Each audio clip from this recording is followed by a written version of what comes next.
Olá, olá, novamente, novamente. Bom, os diretos são sempre assim, né? Temos aqui que afinar alguma coisa, temos aqui algum problema com isso, com aquilo, mas pronto, voltamos. Então vamos ver aqui. Pronto, eu consigo ver aqui, doutor Ana. Pronto, alguns doutores aqui disponíveis. Vou aqui, boa noite a todos, sejam todos muito bem-vindos. Sou o Mário Altino. Estamos então a fazer um começo daqui da nossa transmissão na live de hoje para abordar um tema importante. Vamos falar sobre autismo. Então, seja bem-vindo, seja bem-vinda. Saudações a todos e a todas, né? Como agora se tem estado habitualmente a tratar, de forma então a ter um discurso mais inclusivo, né? Visto que nós enquanto psicólogos somos chamados a trabalhar os aspectos e até discursos ligados à inclusão, e por sua vez então é nesse sentido que nós estamos aqui a fazer esta transmissão para conexão com todos vós e queremos então abordar mais um tema de psicologia, saúde mental, desenvolvimento pessoal, que é o tema relativamente ligado ao autismo. Queremos falar sobre autismo, importância do diagnóstico precoce, como identificar, bem como também aqui tratar alguns aspectos ligados a orientações aos pais, aos encarregados de educação, às instituições que lidam com crianças com este ou acometidas com este tipo de transtornos. E é aí então que nós chamamos a sua atenção e a sua participação a esta transmissão de hoje. Pois bem, já vejo aqui a doutora Marinela, vamos naquela hora aqui também, agora desapareceu. Eu vou convidar os doutores, se estiverem aí, podem comentar. Finalmente, conseguimos aqui ter a doutora Marinela. Doutora Marinela, boa noite. Boa noite, colegas, boa noite, caro ouvintes. Muito bem, obrigado, doutora. Finalmente conseguimos entrar. Estava aqui já a fazer muitas tentativas para adicionar a doutora. Vou aqui também adicionar a doutora Estula. Hoje a doutora já consegue ver pelo telemóvel. A doutora Continua a não ver. Continua a não ver. Não, estamos com o mesmo probleminha, né? Tá bem, doutora, eu vou só pedir aqui um instante. Eu vou já regresso. Só um instantinho. Sem problemas.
Buscar o computador. Buscar o computador. Vou tentar. Mas já está em direito. Vou buscar o computador. Vou tentar entrar pelo computador.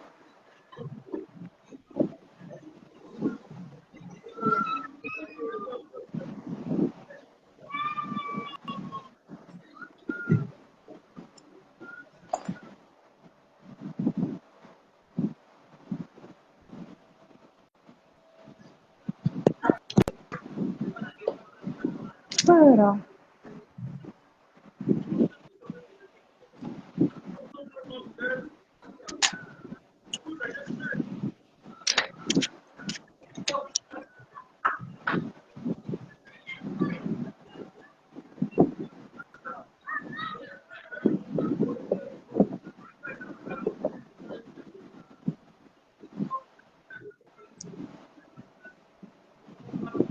Desculpem, doutores, obrigado pela paciência. Tive aqui que atender uma situação pontual, né? Preferi já não encerrar a live, já começamos. Vou aqui adicionar. Boa noite, doutores. Estão todos bem, doutores? Estamos sim, doutor Altino. Que bom, que bom. Deixa só agora aqui, eu não consigo. Também estou com o mesmo problema. Doutora Marinela,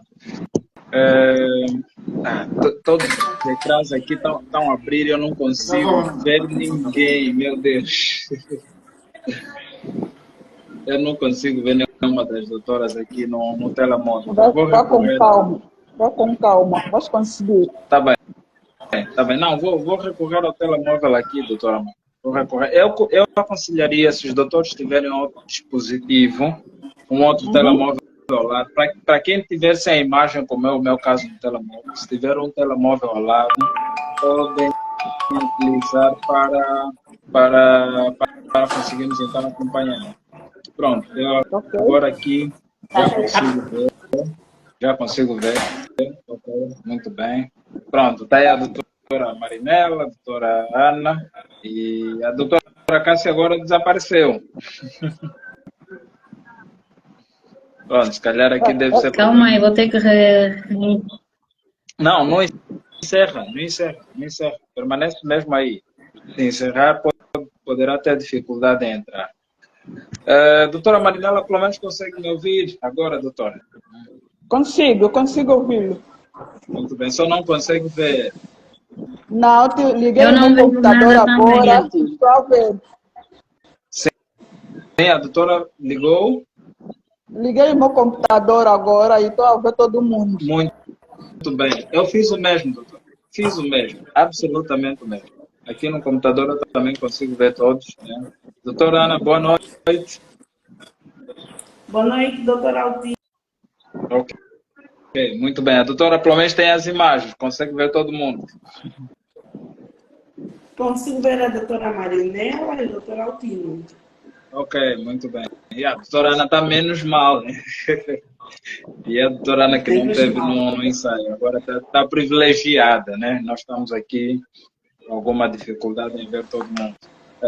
Pois bem, doutora, Doutor mais uma Mário, posso vez... sair e voltar a entrar? Não, eu penso que não. Não Mas nós te vejo ouvimos. nada. A tela está muito escura. Estamos quase todos na mesma condição, só que também não vimos, eu não consigo ver a tua imagem nem no computador. Então faz assim, doutora, pode sair, vou voltar a adicioná-la dentro de minutos, enquanto vou aqui fazer algumas considerações com os doutores, né? Ok, muito bem. Doutoras, mais uma vez, boa noite. Eu quero agradecer à doutora Marinela pela disponibilidade, a doutora Ana Comandante também pela disponibilidade. Hoje, então, estamos aqui em condições para cumprirmos o comprometido, que é abordarmos, então, mais um tema relativamente à psicologia, saúde mental, e queremos falar sobre autismo. O painel hoje está bem repleto, né, com especialistas que dominam a matéria e trabalham também com o mesmo assunto, com a mesma temática. E desta feita, então, queremos fazer o nosso debate, a nossa abordagem acontecer. A doutora Cássia vai entrar novamente e vou esperar que agora, pelo menos, consigamos aqui ter a imagem da doutora Cássia Chitola, né? Deixa eu ver aqui. Permitam-me só, doutoras, um instante. Pronto, à vontade. agora sim eu consigo ver na minha máquina, no meu computador aqui, a doutora está aí. Doutora Chitula, boa noite, como está? Boa noite, doutor Mário. Estou bem, vocês? Também estamos bem, obrigado. Agora já consegue ver todo mundo. Não, consigo ver apenas a mim. Cada um vê-se a si próprio. Inicialmente eu via, mas agora não. Então, os doutores querem combinar, vamos tentar reiniciar novamente. Qual é a ideia? Ou avançamos assim? Não, é melhor continuarmos, porque a internet está um pouco instável. Está Ok, instável. ok. Pois, a internet está instável, então é melhor continuarmos. Está bem, está bem. Então vamos fazer isso. Permita-me só, doutoras, antes de nós começarmos, eu só vou fazer aqui uma demarchazinha rápido, mas não vou sair desta vez. Estou aqui a informar algumas pessoas próximas, né, que geralmente também acompanham o debate, que nós já estamos no ar. Eu já consigo ver aqui algumas pessoas. O Correia Adelino está aí, um amigo, parceiro, obrigado por estar aí. Daniel Gael também está aí do outro lado. Tem mais algumas pessoas que eu não consigo aqui visualizar os nomes, mas quem puder, que nos acompanha aí, quem puder comentar, né, marcar também a sua presença, assinar o livro do ponto, conforme se diz, então poderá então também fazer. Pois bem, doutores, doutoras, é o hábito de incluir sempre algum homem que queira nos poupar. Estamos então hoje mais uma vez arrumados para abordar um tema importante. E eu vou, desta feita aqui, saudar particularmente a doutora Manirala. Quero renovar os votos mais uma vez. Boa noite. Como é que a doutora está? Preparada para mais um debate? Comigo tudo bem. Comigo tudo bem, depois de um dia de trabalho. E está tudo a postos. Muito bem. Obrigado. Doutora Conceição Chitula, está em prontidão? Podemos avançar? Boa noite Estou novamente. sim, doutor Mário. Podemos. Doutora Ana Comandante, boa noite mais uma vez. Estamos em prontidão, podemos arrancar? Boa noite, sim, podemos sim arrancar. Ok, tá bom. Enquanto estou aqui, se calhar poderemos sempre ouvir estímulos sonoros do lado de cada um, mas aquilo que nós podemos fazer para minimizar estes estímulos sonoros, então será sempre bom. Vai ter situações que não vamos ter como. Agora, o caso, passou um avião próximo daqui, de onde eu vivo, então isso não tem como, né? Aqui é a nossa vontade. Mas se pudermos estar num sítio onde tem menos barulho, para nós então. Pois bem, antes de nós começarmos, quero aqui eu tirar uns instantes para fazer alguma apresentação aqui dos nossos, das nossas doutoras, né, das nossas participantes à live de hoje. Para quem está do outro lado, mais uma vez, boa noite, seja bem-vindo, seja bem-vinda. Estamos então aqui a dar arranque à nossa live hoje. É uma live especial, alusiva ao mês de março, que termina hoje por curioso, né? Já agora, doutoras, feliz Março Mulher. Gratidão, gratidão pela homenagem. Obrigado. Mas é todos, pelo que sabemos, é das doutoras. A internet está mesmo instável, eu também estou aqui a sentir, tem aqui alguns bloqueios, alguns alertas, está mesmo instável. Mas estamos todos aí, estamos todos aí. Estamos sim. Eu consigo ouvir, apesar que vem com alguns cortes e a minha tela já está toda preta novamente, mas vamos continuar assim. Pronto. Nós estamos a te ouvir, doutora Estela. Vamos só permanecer dessa forma, senão se cancelarmos, entrarmos novamente, poderá dificultar. Doutora Ana está também aí do outro lado. Sim, eu consigo ouvir, consigo ver todos, apesar de dar alguns sinais de instabilidade na internet, mas consigo ver Tá bem. todos Bom, ali na tela. vamos torcer. A Unitel está aqui para nos ajudar, então vamos torcer. A Unitel é a aflição, né? Pois bem, então vou lá, sem mais perca de tempo, quero aqui apresentar as nossas convidadas ao painel de hoje e vou começar então apresentar. Algumas convidadas permitiram-nos fazer uma apresentação mais sintetizada, né, sem destacar muitos elementos. E aqui onde eu quero destacar, então, começar a apresentar a doutora Marinela Kiriwano, né, que é uma especialista também que atua nas áreas de saúde mental, psicologia, e tem formações na área de pedagogia, tem formações também na área de psicologia escolar, bem como também pós-graduação em agregação pedagógica para o ensino superior. A doutora Marinela é profissional, trabalha há algum tempo já com psicologia, pedagogia e outros aspectos importantes que se calhar a doutora depois também poderá fazer menção. É uma referência no mercado, né, em termos de psicologia, quase sempre ouvimos o nome da doutora Marinela por aí, então para nós é um prazer, doutora Marinela, poder tê-la então para o debate no dia de hoje.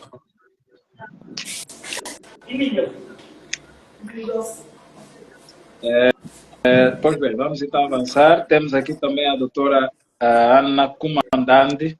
Deixa aqui destacar também a doutora Ana Comandante está a participar aqui conosco, que é professora, para além de ser professora, é psicóloga, é também terapeuta, né, e atua com a componente da terapia ABA, né. A doutora Ana, saiu alguém, não consigo ver quem é, mas pronto.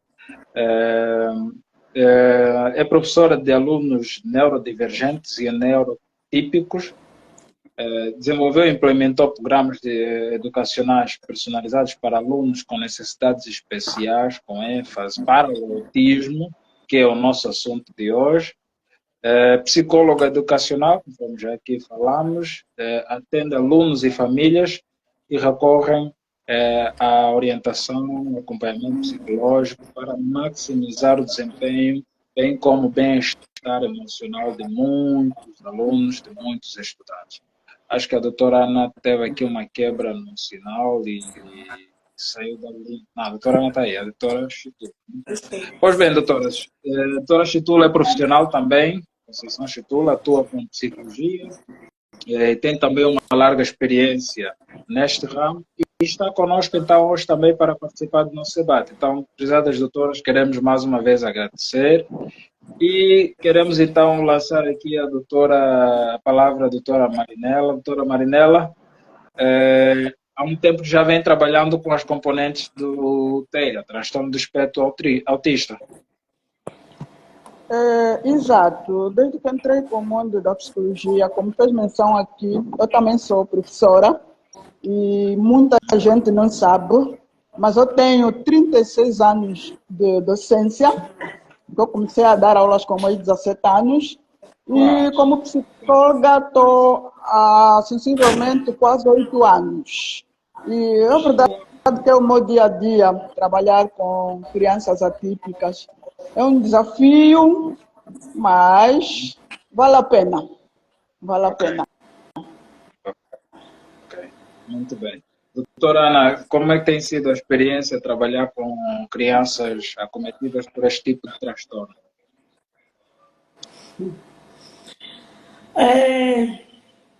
Tem sido um desafio. Para além de ser professora, psicóloga, eu também sou mãe atípica. E tem sido um desafio todos os dias. E sinto-me bem, né? Apesar dos desafios, sinto-me estar ali a acolher estas crianças que precisam de apoio. E tem sido este desafio. Tá bem, tá bem. Bom, está aqui, deixa eu só destacar aqui a presença da... Tem sido um desafio profissional e um desafio como mãe. Ok, muito bem. Tá bem, que bom, doutora. Permitem-me aqui, doutora, só destacar aqui alguns colegas, amigos, internautas que nos acompanham. O Vasco Terêncio está aí do outro lado. Saúde aqui a doutora Marinela Kiriwano. Sofia Shona também está aí do outro lado. Olá, Sofia, boa noite. José Malua, doutor José Malua, boa noite, um abraço, amigo, companheiro. E o Correia Adelino. Pronto, são algumas pessoas que estão aqui. Queríamos o Nelson da Silva também. Pronto, são algumas pessoas que estão e no decorrer, se calhar mais lá no final, vamos destacar a participação e a presença de alguns colegas que estão aí do outro lado. Então, doutoras, queríamos aqui, o autismo é um fenômeno que cada vez mais tem sido frequente no nosso mercado, na nossa realidade, né, vamos assim dizer concretamente. Mas, vezes hoje, temos estado a deparar com casos de crianças autistas. Quero aqui levantar uma questão, vou direcionar à doutora Marinela.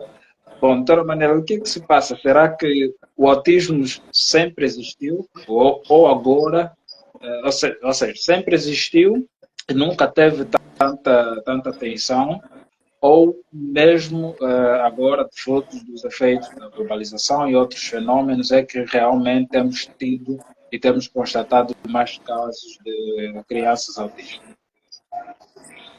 Dizer que o autismo sempre existiu, mas o que acontecia é o problema da aceitação por parte dos pais, o medo do julgamento da sociedade, dos familiares, então os pais fechavam-se. Mas agora já há mais informação, já há mais campanhas psicoeducativas e os pais estão mais abertos. Agora já conseguem dizer, eu também tenho um filho especial, eu também tenho uma sobrinha com autismo, também tenho um vizinho com autismo. É porque antes a informação estava mais fechada, mas agora está tudo mais aberto e então permitiu que as pessoas também saíssem do armário, como se diz na gíria, e mostrar as suas preocupações, mas que sempre existiu, existiu. Ok, muito bem. Tá certo. Então, doutora Ana, pronto, já que estamos a falar de autismo, como é que nós vamos então entender o autismo? O que é o autismo, né? Para quem está a acompanhar, sei que para quem é psicólogo já tem uma ideia, mas queríamos aqui, na verdade, em forma síntese, saber como é que nós vamos entender, conceituar este fenômeno do autismo. O que é o autismo? Bem, o autismo é um transtorno do espectro autista. É uma condição, não é? É uma condição de desenvolvimento neurológico que afeta a comunicação. Desculpa. O transtorno do espectro autista, que é o TEA, é uma condição do neurodesenvolvimento que afeta a comunicação social, que afeta a comunicação, a interação social e comportamento. Não é? Ela vai afetar a comunicação, a interação social e comportamentos. E também ela é caracterizada, não é? O TEA varia de criança em criança. Muitas crianças têm dificuldade na comunicação, problemas em entender linguagem. Bem, eu posso dizer assim que o TEA varia de criança em criança. Para nós começarmos a compreender o que é o TEA, precisamos saber definir sinceramente o que é o TEA, que é o transtorno do neurodesenvolvimento que afeta a comunicação, não é? E que afeta a interação social. Comunicação, muitas dessas crianças não conseguem comunicar-se, não é? Não conseguem brincar. A interação social, essas crianças não conseguem brincar com os pares da mesma idade, não é? Têm dificuldade de brincar com os pares, de interagir com os pares, tendem a isolar-se, não é? Têm comportamentos repetitivos, não é? São aquelas crianças que têm comportamentos em que quando nós encaramos, né, nós vimos uma criança ter um comportamento repetitivo, vai mexendo, e as pessoas ficam assim, mas essa criança, o que é que tem? Muitas das vezes nós não conseguimos compreender o comportamento dessa criança. Por isso, há necessidade de nós prestarmos atenção aos sinais. porque essas crianças apresentam sinais, e existem alguns sinais importantes para identificar o TEA. Ok, muito bem, doutora Ana. Permita-me fazer aqui, pedir uma pausa.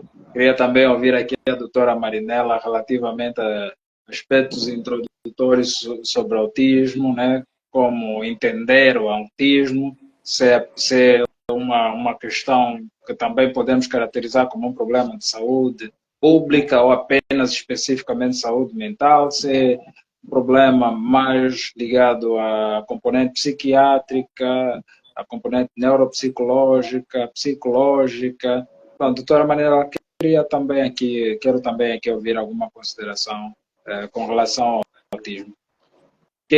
Como é que podemos entender? Como já disse a doutora Ana, que o transtorno do espectro autista é uma condição caracterizada por déficit na comunicação, interação e comportamento, dizer que as causas do autismo até hoje ainda não estão totalmente definidas. O que existe é uma série de hipóteses. Como o doutor disse, se é um caso de saúde mental, se é um caso de saúde pública, se é uma outra coisa. As causas do autismo até hoje não estão definidas. Há cientistas que dizem que o autismo é hereditário, alguém na família já tem. Outros apontam questões ambientais como a causa do autismo. Outros apontam situações que acontecem durante a gestação, mas ainda não há um consenso sobre a causa do autismo. E, aliás, como todos nós sabemos, o autismo envolve uma série de sinais e sintomas. Temos a parte neurológica, temos a parte psicomotora, temos a parte da linguagem. Por isso é que a avaliação do autismo é feita geralmente por uma equipa multidisciplinar em função de sinais e sintomas característicos que cada criança apresenta. Pois bem, então aqui entendermos que não é só matéria que tem que ser domínio do psicólogo, tem que ter aí os terapeutas específicos para também trabalhar nesta componente. Exato. E até às vezes o médico neuropediatra também entram os médicos. Entra. Tá bem, muito bem. Então, temos aqui os elementos essenciais e necessários para entendermos, então, esta problema. Mas, doutoras, permitam-me aqui fazer uma questão muito simples e as doutoras são livres de quem quiser responder. O autismo, o transtorno de espectro autista consta no DSM-5. Isso no DSM, pronto, vamos assim dizer de uma forma mais genérica, né?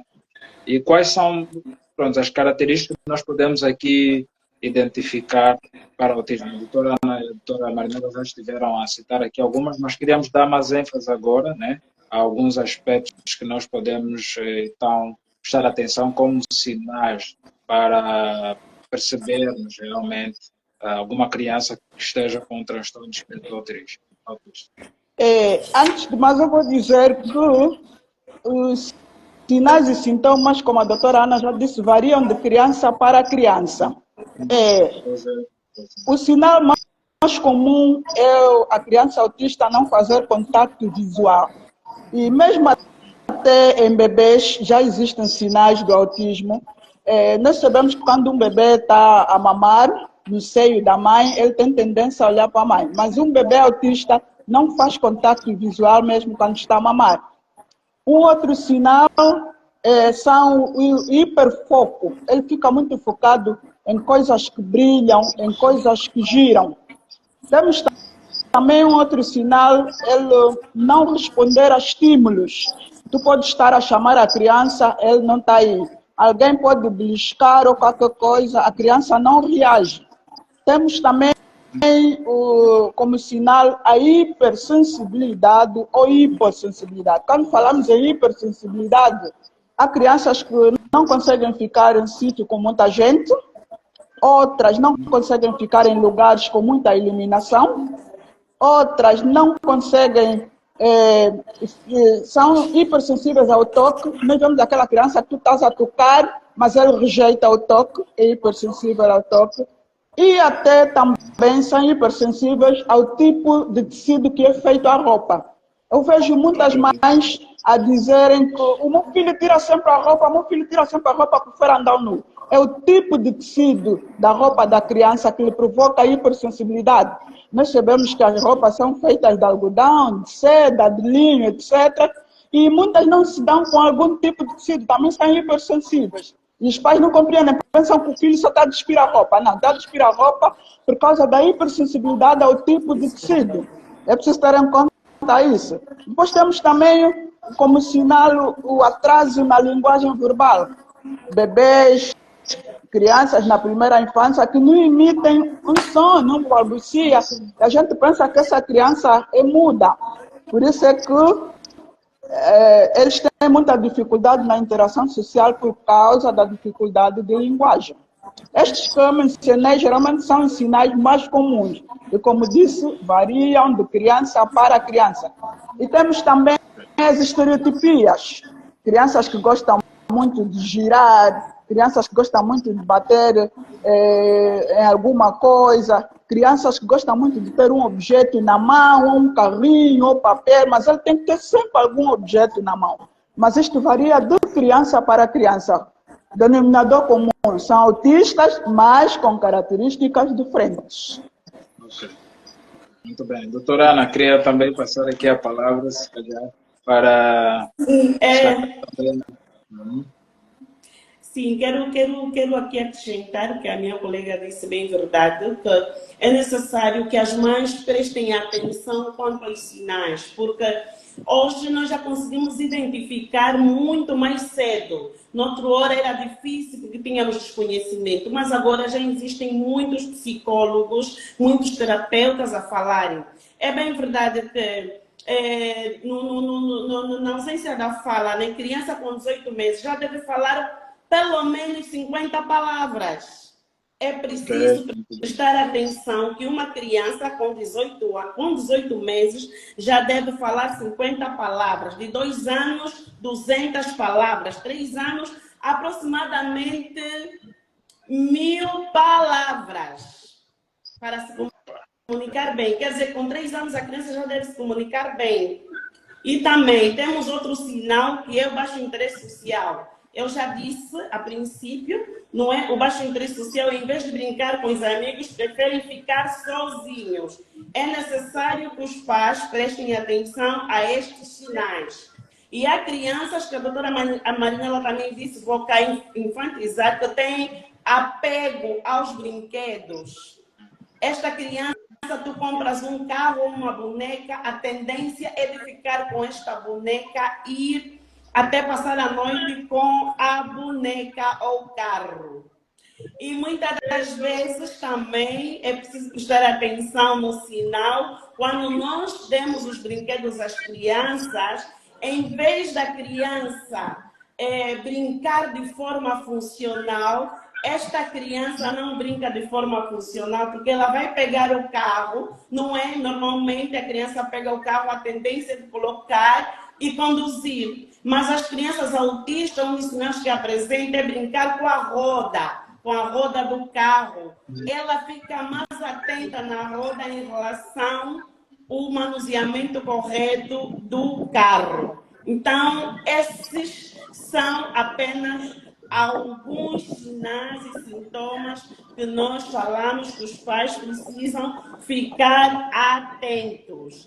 Padrões repetitivos, restritos de comportamento, rodar, rodinhas, ou as crianças gostam de brincar brincar de enfileirar, não é? Tem legos, em vez de ter uma brincadeira funcional, a criança vai começar a enfileirar os blocos, não é? Então é necessário que nós, que os encarregados prestem atenção a estes sinais. Apego excessivo de um brinquedo, é necessário prestar atenção. E quando nós prestamos atenção a estes sinais, devemos rapidamente intervir.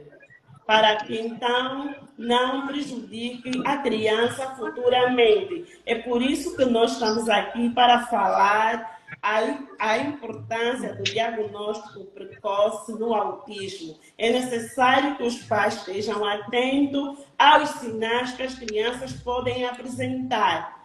Agora, atualmente, nós já podemos começar a prestar atenção desde o momento em que a criança nasce.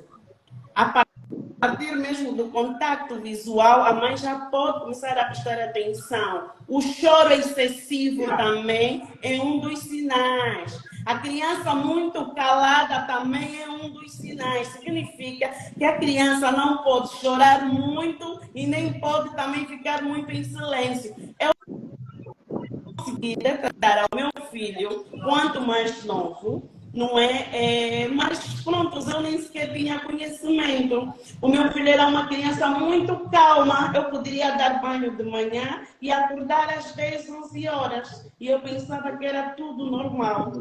O meu filho não fazia contato visual. O meu filho era uma criança, ou seja, não estávamos a identificar. Normalmente as crianças, quando veem a figura materna, nesse caso, quando aparece a mãe, a tendência é de erguer os braços, estranhar que a mamãe chegou. Ou seja, quando a mãe está a sair, também a preocupação é da criança chorar. Mas muitas das vezes, muitas das crianças não apresentam esse comportamento. A mãe pode chegar para ela indiferente.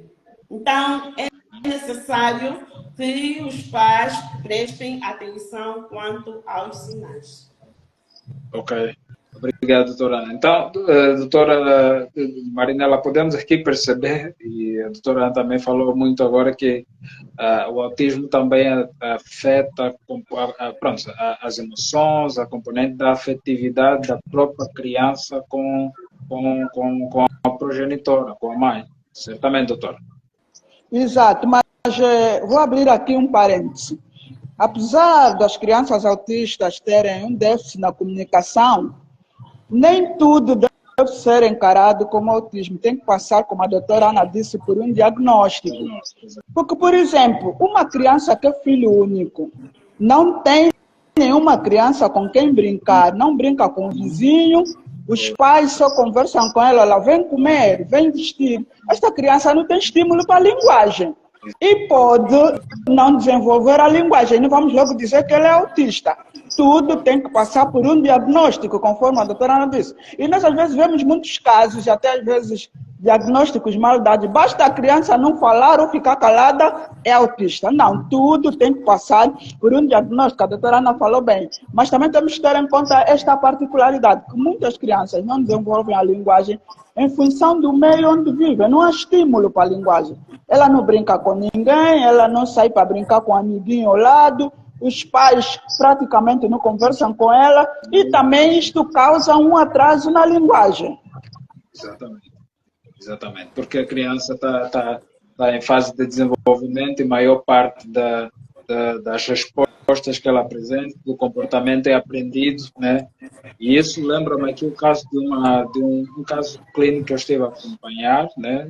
Mas isso é divulgado, de uma menina que, por ausência do contato com outras crianças, os pais a isolavam muito no interior da casa, no quarto, era uma criança que ainda nem andava, ela não teve estímulos suficientes para desenvolver capacidades para andar, para se mover, para se locomover. Então, sim, também concordo com esse ponto de vista da doutora. Mas, e a doutora Ana falou aqui de uma componente muito importante, as mães prestarem atenção aos sinais. Mas hoje nós temos as mães das novas tecnologias, né? Como é que nós podemos hoje trabalhar com estas mães que, na eventualidade... Doutor Mário. Sim, doutora Carla. Eu sei que está aí, não te esqueci. Eu vou passar a palavra, não esqueci. Eu sei que está aí. Não, bom, só queria dizer que estou a ouvir com muitos cortes. Muitos. A comunicação aí não está fácil, né? Mas pronto, permaneça aí. Não está. Se continuar, vou pedir que encerre e começar novamente. Vamos ter que fazer isto, né? Não, estou aqui, estou por aqui. Pois.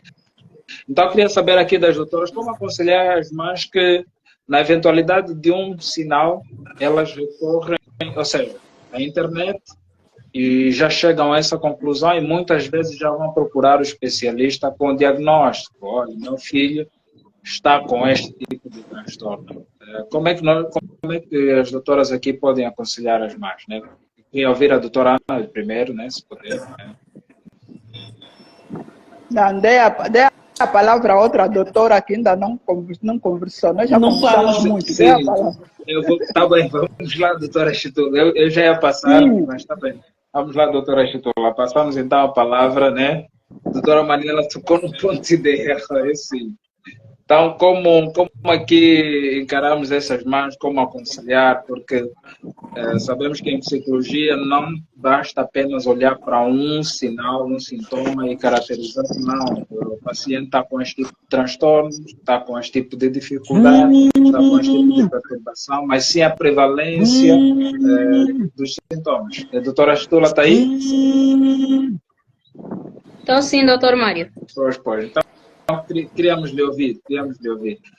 Eu peço às doutoras se Não percebi a questão. Se puderem colocar os Doutor telemóveis Mário? no silêncio, né? Porque no vibrador. Vou sempre perguntar. Puderem colocar os telemóveis no silêncio, porque enquanto estamos na live, vai sempre. Doutor alguém Mário? ligar. Sim, estou a ouvir, doutora. Está aí? Consegue me ouvir? Sim, não consegui perceber a questão que fez. Pois. Já formular novamente. No discurso aqui da doutora Ana, a doutora Ana falou sobre as mães prestarem muita atenção àquilo que são os sinais, né, para conseguirmos identificar quando é que alguma criança está com comportamentos que podemos levantar dentro de hipóteses como os comportamentos de uma criança que está com um transtorno autista. Então, como aqui aconselhamos as mães que, na eventualidade de já verem um sintoma, um sinal, já recorrem à internet, já querem tirar essas conclusões, porque já sabemos que o melhor a fazer é procurar um especialista. Mas que conselho é que poderíamos dar aqui, em princípio, às mães, para as senhoras encarregadas de educação? Bem, caso haver alguma suspeita, é ideal procurar um especialista, mas não é como um sinal ou dois que nós automaticamente vamos autodiagnosticar que a criança tenha o transtorno de espectro. Nós temos, no mínimo, ou por média, 5 sinais que indicam que a criança possivelmente tenha TEA, que é o atraso na ausência da função verbal, como as doutoras já falaram, a falta de contato visual ou a expressão facial limitada, pouco interesse em interagir com outras pessoas, tanto crianças da sua idade ou até adultos. Temos aí os movimentos repetitivos, como balançar os pés e as mãos, e entre outros, né? Ou se calhar girar objetos. Imaginemos que tenha uma cadeira aí, a criança simplesmente vai circular aquela cadeira várias e várias vezes. E também a sensibilidade exagerada, como sensibilidade a sons, sensibilidade à luz e até a textura. Então, se a criança apresentar esses sinais, é um sinal de alerta para que a mãe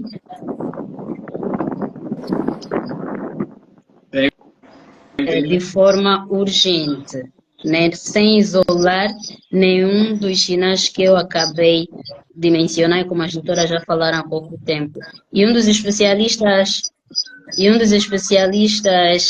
mais ideal que é para procurar é o neuropediatria, ou um psicólogo infantil, para avaliar, ou seja, para dar uma avaliação detalhada sobre a situação. E quanto mais antes for identificada, melhor será o suporte e a adaptação da criança para o mundo ao seu redor. Ok. Obrigado, doutora Chitula. Doutora, eu queria aqui colocar, porque o nosso tema de hoje é autismo, a importância do diagnóstico precoce. Eu quero aqui perguntar às doutoras qual é a importância, na verdade, ou seja, quais são os impactos positivos de diagnosticarmos precocemente o autismo em crianças. E eu queria aqui estender para os doutores que estiverem disponíveis. Posso, doutor Mário? Pode, doutor, pode. Bem, o diagnóstico precoce do autismo é importante ou fundamental para garantir que a criança receba o suporte necessário no seu desenvolvimento. E quanto mais cedo for diagnosticado esse transtorno, mais eficaz vai ser a intervenção, ajudando assim a criança a se desenvolver as suas habilidades, já que afeta as habilidades de comunicação, as habilidades sociais e cognitivas.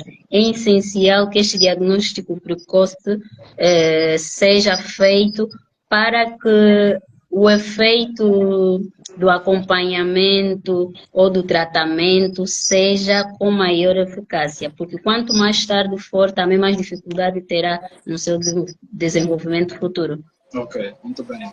As doutoras querem acrescentar também um pouquinho aí? A doutora Ana, a doutora Marinela? Uma outra... Doutora Marinela, posso? À vontade. Muito bem, eu vou acrescentar naquilo que a doutora disse, né? É de extrema importância o diagnóstico precoce, porque é muito, muito, muito importante, porque quanto mais cedo a intervenção começar, melhor são as chances de desenvolver habilidades sociais, comunicativas e comportamentais. E depois, porque quando nós intervimos, não é, precocemente, vamos ajudar a minimizar dificuldades e maximizar potencialidades dessa criança. Um diagnóstico precoce permite que as famílias percebam orientar, não é? Vão orientar e terão recursos para a criança. Desafios do dia a dia, porque quando não se faz um diagnóstico precoce, as famílias ficam frustradas. Então é necessário que se faça o diagnóstico precoce para que as famílias não fiquem frustradas e ajudem a melhorar o desenvolvimento dessa criança futuramente. A criança irá se tornar independente. Se nós fizermos o diagnóstico precoce antes dos 3 anos ou antes dos 2 anos, obviamente até os 6 anos, esta criança será autônoma e vai ajudar também acompanha o TEA, como a ansiedade, a dificuldade de aprendizagem, melhorar assim a qualidade de vida da criança. O diagnóstico precoce é importante para garantir que as crianças com TEA tenham melhores oportunidades de desenvolvimento e bem-estar no futuro. Por isso é mesmo muito, muito, muito importante ter o diagnóstico precoce. E outro sim, eu queria abrir também um parênteses aqui. Seria bom que os enfermeiros da área de puericultura, aqueles enfermeiros que atendem em primeira instância os bebês, tivessem também uma formação básica ao autismo para então poderem orientar as mães nos seus devidos profissionais. E seria muito bom se os pediatras e os enfermeiros que trabalham na área de puericultura tivessem também um conhecimento sobre o autismo para poder orientar, porque é nesta altura em que as mães começam a levar as crianças para o peso, para a vacina. Obviamente que ali os enfermeiros com conhecimento deveriam orientar. Então, eu acho que vou passar a palavra à doutora Marinela para então acrescentar mais alguns Obrigado. Obrigado, doutora Marinela. Queríamos também ouvir acerca deste ponto. Olha, eu não vou ser repetitiva, porque as colegas já falaram tudo. Que a grande... Tá bem, doutora, então permita-me, com todo respeito, né, inverter. Em vez a comentar sobre este ponto. Podia aqui nos dizer, já falamos aqui da equipa multidisciplinar, multiprofissional. Queríamos então aqui saber quais são os especialistas. Os doutores citaram aqui alguns que vão trabalhar com esta componente. Será que os pastores também podem entrar aí, os coaches, né? Tem um grupo selecionado para isso. Grupos multidisciplinares. Vamos a falar do médico neuropediatra ou médico neurologista, vamos falar do fonoaudiólogo, vamos falar do terapeuta da fala, vamos falar do terapeuta ocupacional. E se a criança tiver uma outra condição, porque há crianças atípicas que às vezes têm problemas da vista, também aqui vai entrar o oftalmologista. Tudo depende das características que a criança apresentar, porque cada um tem a sua função. Não vamos aqui usurpar um psicólogo querer ser neurologista, nada disso. Cada um tem a sua função. Daí que a avaliação para o diagnóstico necessariamente deve passar por uma equipa multidisciplinar. Muito bem. Obrigado, doutora. Bom, deixa eu só aqui destacar o Correia Adelino, aí do outro lado, um amigo nosso está a acompanhar. Ele faz uma questão aqui e eu queria aqui colocar as doutoras. Ele fala sobre as modalidades para se fazer o diagnóstico do transtorno de espectro autista, né? Como é que é feito este mesmo diagnóstico? Posso responder? Sim, doutora, pode sim. Olha, existem vários instrumentos e modalidades para o diagnóstico do espectro autista. Começa-se pela anamnese, existem várias escalas que é para avaliarmos uma criança se tem ou não autismo. E essas escalas, isso depende muito de clínica para clínica, de profissional para profissional. Existem testes específicos, então não existe algo uniforme, padrão. Começa pela anamnese, a doutora Ana pode ter alguns testes que eu não tenho, a outra doutora também pode utilizar alguns métodos que eu não tenho. Então, é uma variedade de testes, de escalas que se usam para diagnosticar o autismo.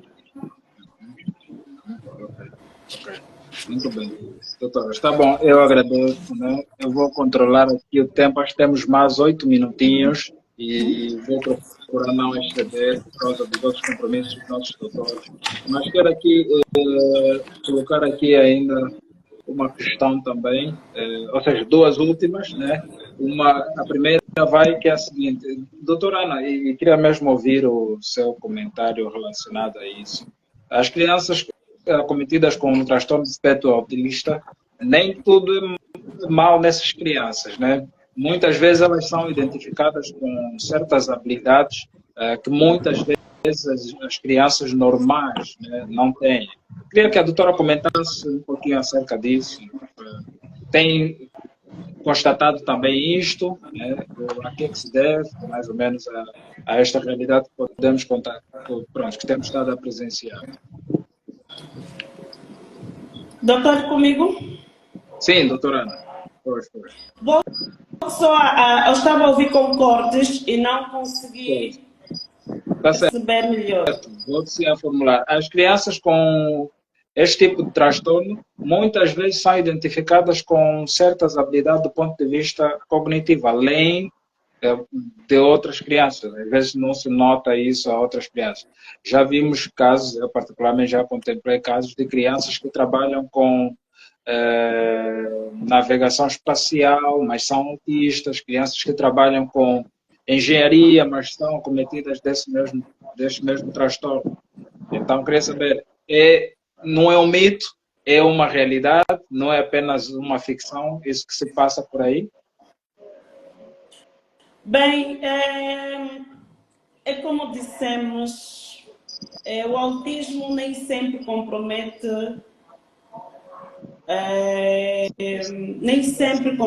o aprendizado, a intelectualidade da criança. Okay. Existem crianças autistas que desenvolvem habilidade, ou seja, que têm um hiperfoco a uma habilidade. Então, essas crianças que têm uma habilidade a uma determinada área, é aconselhável que os profissionais ajudem esta criança a desenvolver esta habilidade para futuramente esta criança trabalhar nesta habilidade que ele desenvolveu.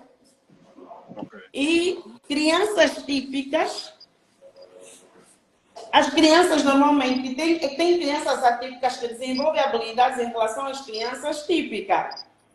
Então, nem tudo está perdido. Muitas das vezes temos crianças autistas, queremos ficar no luto, porque é autista, porque apresenta vários comportamentos.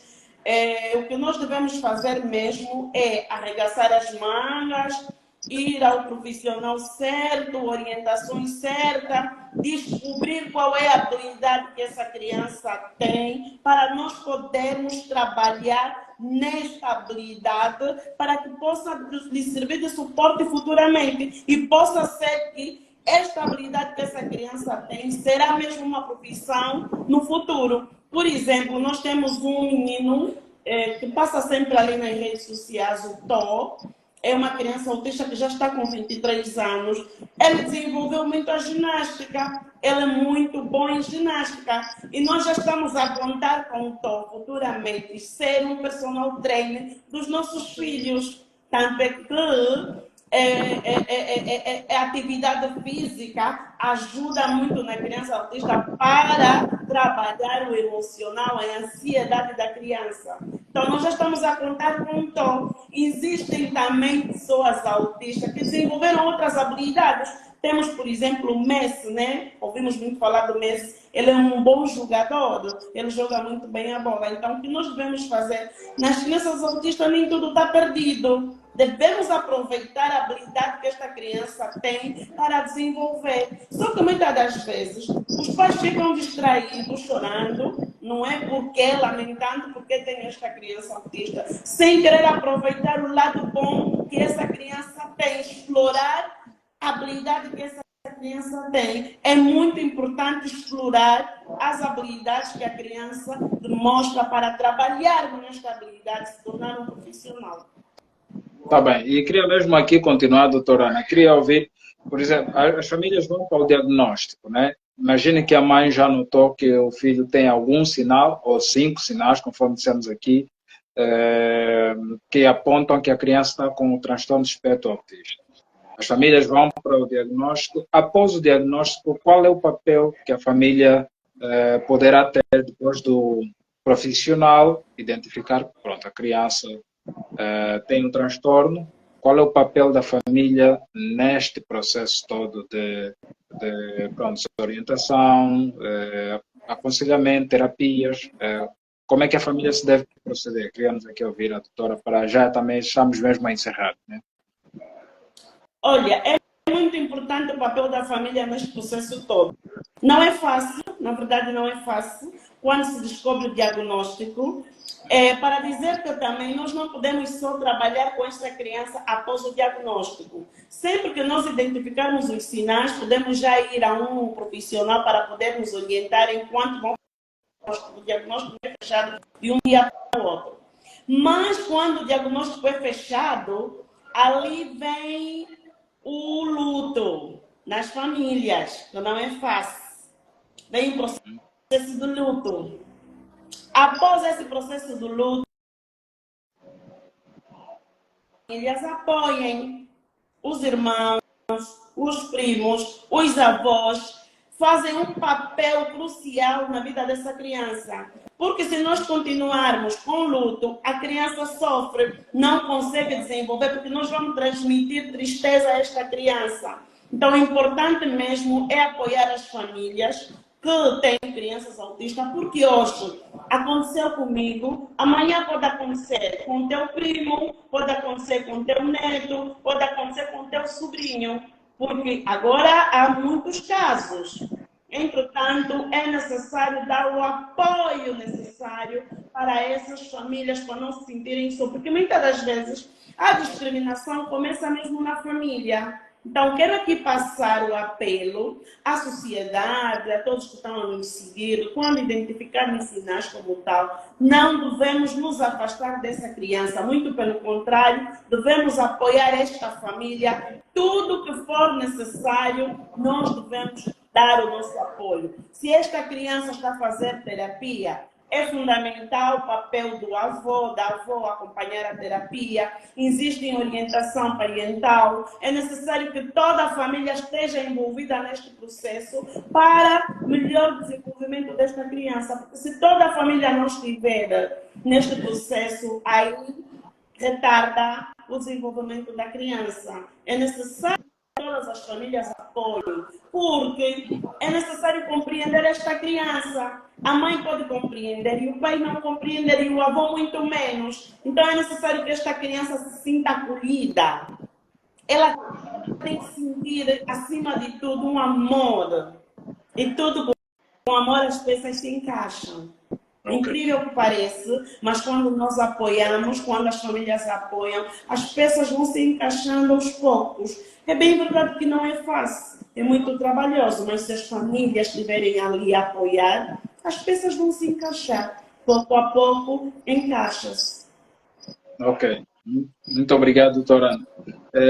Quero aqui também agora estender para a doutora Marina. Nós estamos a terminar, mas não podíamos falar desta componente importante. Doutora Marina, a família é o primeiro núcleo e fundamental da sociedade, onde as crianças começam a aprender as primeiras ferramentas, né, os primeiros comportamentos que eles depois poderão aplicar no meio social. E muitas vezes elas são fruto da educação que recebem lá no berço, na família. Mas, fora esta célula, este núcleo fundamental, tem as escolas, né? E as crianças autistas devem estar ou devem ser inseridas no sistema de ensino.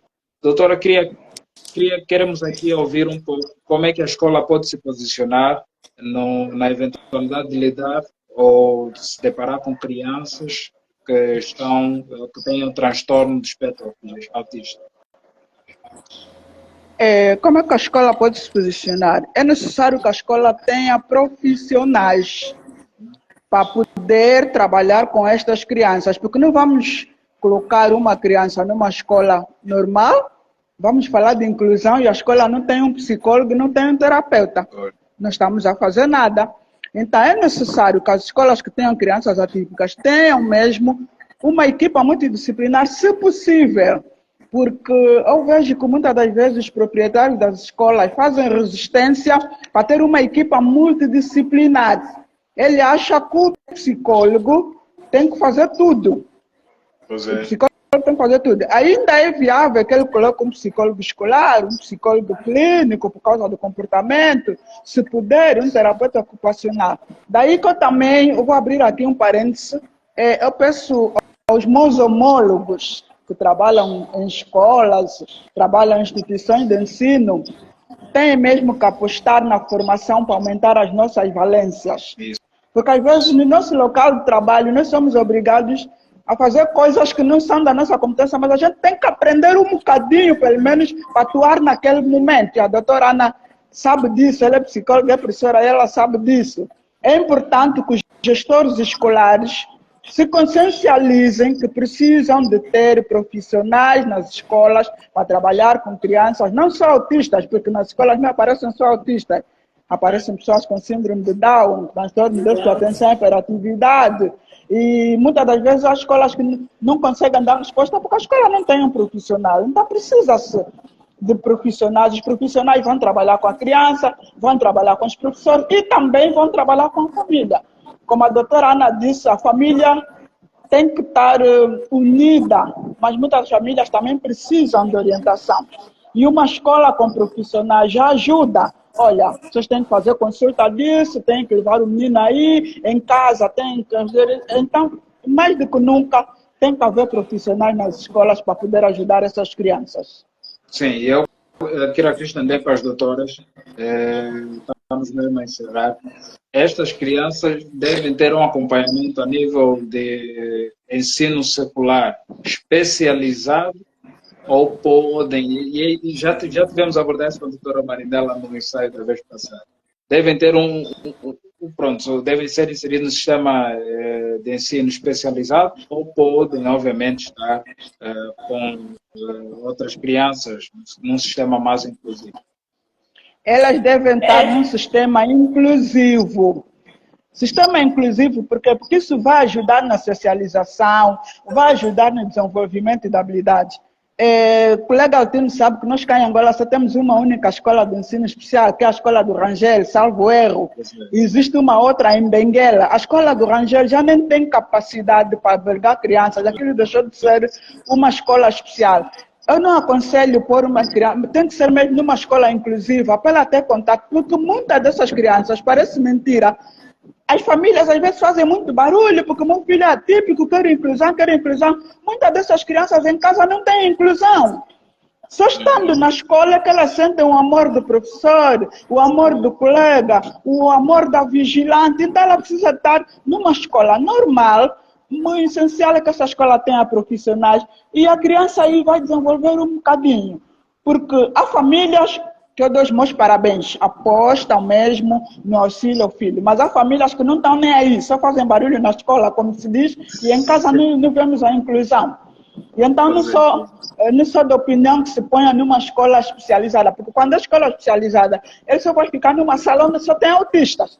Se tiver o transtorno de déficit de atenção e hiperatividade, também só vai ficar numa sala onde só tem alunos com transtorno de déficit de atenção e hiperatividade. E que não é muito bom. Ele tem que conviver com todo mundo. Porque ele convivendo com todo mundo, aí também está a desenvolver habilidades, está a aumentar a sua autoestima, e é uma coisa bonita. Não devemos aqui discriminar, como a doutora Ana já disse. Toda a sociedade deve apoiar essas crianças. Então, vai mesmo para uma escola normal, escola inclusiva. Ok. Doutora Ana, para encerrar, quero também comentar sobre esta diferenciação, escola especial, sistema inclusivo. Sim.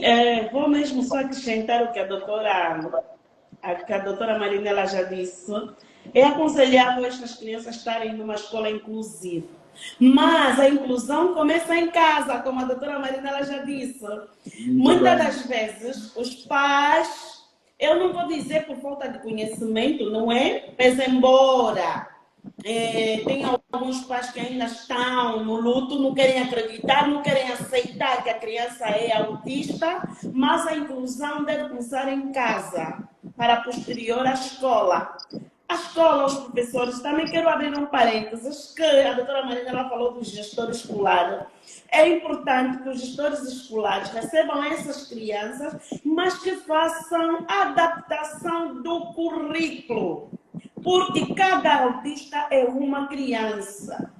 As crianças autistas merecem um aprendizado individualizado. Então, há necessidade de que os gestores recrutem profissionais para tal e que tenham capacidade de adaptar o currículo. Devem adaptar o currículo. Após adaptarem o currículo, os profissionais também vão trabalhar na adaptação das atividades dessas crianças, para que essas crianças não fiquem frustradas. Porque eu não posso dar uma atividade a uma criança autista igual a uma criança típica. Devemos adaptar o currículo, porque cada criança é uma criança. Devemos adaptar as atividades de acordo às necessidades dessas crianças. E quero mesmo passar o apelo que os melhores terapeutas, a melhor inclusão começa em casa. O papai, a mamãe, o primo, a avó, devem todos estar neste processo de inclusão para que a criança seja totalmente autônoma. Porque se nós não começarmos com o processo de inclusão agora, não vamos conseguir mais tarde. Por isso é que nós estamos a falar da importância do diagnóstico precoce. Quanto mais cedo, melhor qualidade de vida vamos garantir para esta criança. E para que isto se faça sentir, é necessário mesmo o envolvimento das famílias. Ok, obrigado, doutores. Obrigado. Quero agradecer Tem aqui uma última questão, mas vamos só deixar para a reflexão. Já não vou pedir aqui os doutores para comentar, porque já terminamos o nosso tempo e agradeço a atenção pronto, a compreensão dos prezados amigos e colegas que nos acompanham, né? O Correia de Lino, um amigo meu, ele fala aqui também sobre a importância do assistente escolar, né? Para os alunos com habilidades diversas para facilitar a inclusão. Sim, é uma figura também importante, mas nós sabemos aqui que para a nossa realidade ainda precisamos de muita coisa, né? A doutora Marinela esteve a falar muito bem, hoje coloca-se na escola um psicólogo que é obrigado a fazer tudo. O psicólogo adota o papel de um faz tudo, tem que fazer tudo, cuidar de tudo. E há escolas até piores, não tem psicólogo, mas tem um professor que é obrigado a ser psicólogo, é obrigado a ser assistente social, é obrigado a ser tudo mais para dar resposta a determinados problemas que a escola apresenta. Então, queremos agradecer. O Correia de Lino comenta novamente, diz que a doutora Marinela é a favor da escola inclusiva e apela à existência da figura de especialistas na escola que incluam alunos diversamente hábeis para um plano escolar individualizado. No dizer da doutora, e é em caso que a inclusão deve começar, sim, para uma eficaz continuidade da relação escola-família. Muito bem, muito bem. Só dar reforço aquilo que a doutora Marinela já falou aqui, a doutora Ana também falou, né? É importante a família, a escola, ter aí um intercâmbio saudável para que consigamos, então, acompanhar estas crianças que estão com este tipo de transtorno e potencializá-las para que melhor vivam, né? Que é isso que dissemos aqui, e a doutora Marinela falou no ensaio passado, não é um fim do mundo um pai com um filho ou uma mãe com um filho autista, né? É possível trabalhar alguns aspectos nesta criança e torná-lo um ser humano que possa conviver com os outros de forma salutar, de forma assertiva, de forma adequada com as outras pessoas, né? Então, doutora Marinela, queremos agradecer a disponibilidade. Doutora Ana, o mandato também queremos agradecer aqui a disponibilidade. A doutora Chitula teve problemas de conexões, acabou então saindo. Doutora, última palavra para encerrar, é um conselho que queiram deixar aqui para os pais, para as escolas, né? Mas em breves minutos, doutora. Ok. Eu quero dizer aos pais atípicos que não estão sozinhos, mas que sejam abertos e procurem ajuda. Hoje já há grupo de apoios, já há programas para crianças atípicas, e não vamos muito, as terapias estão caras. Não, vamos por isso de lado. Negocia com o especialista, como pode prestar atenção ao seu filho. Porque agora os pais dizem, eu não posso ir à consulta de neuropediatria porque é muito cara. Verdade que nós temos poucos médicos neuropediatras, mas ainda assim temos que começar sempre por ele para dar o diagnóstico, para dar os passos seguintes. Então, que os pais sejam mais abertos, procurem ajuda. Nós estamos muito profissionais nas redes sociais, entrem em contato com os profissionais, peçam uma orientação, mas que não se sintam sozinhos, não se desmotivem e abandonando as nossas crianças atípicas, porque elas são um tesouro. Elas não são inúteis, conforme os pais pensam, elas são um tesouro que, quando bem lapidados, nós vamos ver habilidades incríveis. Obrigado. Obrigado, doutora Marinela.